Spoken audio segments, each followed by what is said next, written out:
इस बार भी बीजेपी की वोट सारी कोको लेकर जाएगी। सबसे बड़ा धन्यवाद हाउ का, जिसने कोको खा लिया।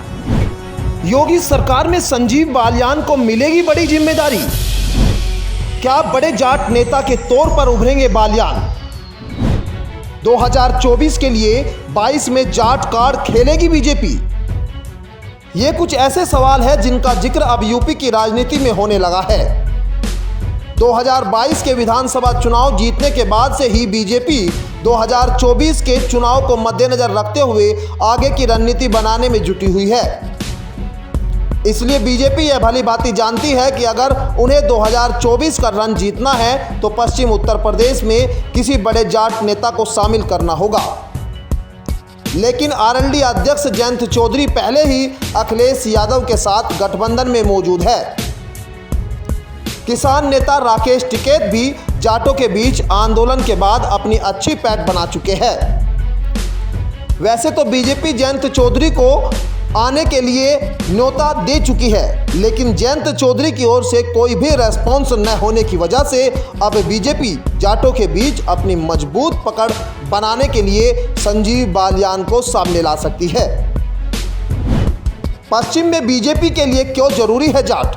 2022 विधानसभा चुनाव में भाजपा के लिए जाट बाहुल्य पश्चिम यूपी सबसे बड़ी चुनौती थी।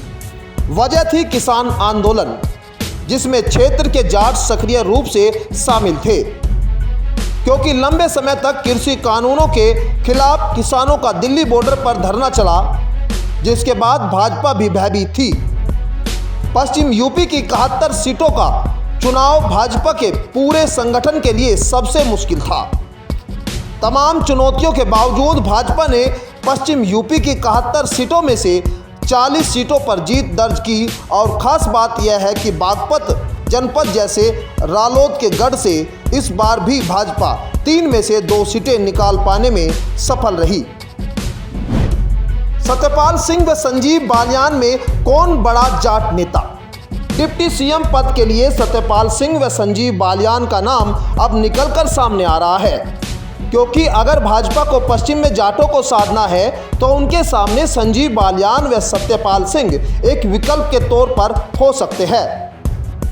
वैसे बागपत सांसद सत्यपाल सिंह और संजीव बालियान का नाम कुछ लोग उछाल रहे हैं। इनमें बागपत सांसद सत्यपाल सिंह की दावेदारी अधिक मजबूत दिखाई दे रही है, क्योंकि सत्यपाल सिंह के संसदीय क्षेत्र की 3 सीटें मोदीनगर, बागपत, बड़ौत भाजपा बीजेपी जीतने में सफल रही, जबकि मुजफ्फरनगर जैसे जाट बाहुल्य इलाके में जहां से केंद्रीय राज्य मंत्री संजीव बालियान आते हैं, भाजपा 6 में से केवल 2 ही सीटें जीत पाई है। Bureau report, news 80 desk.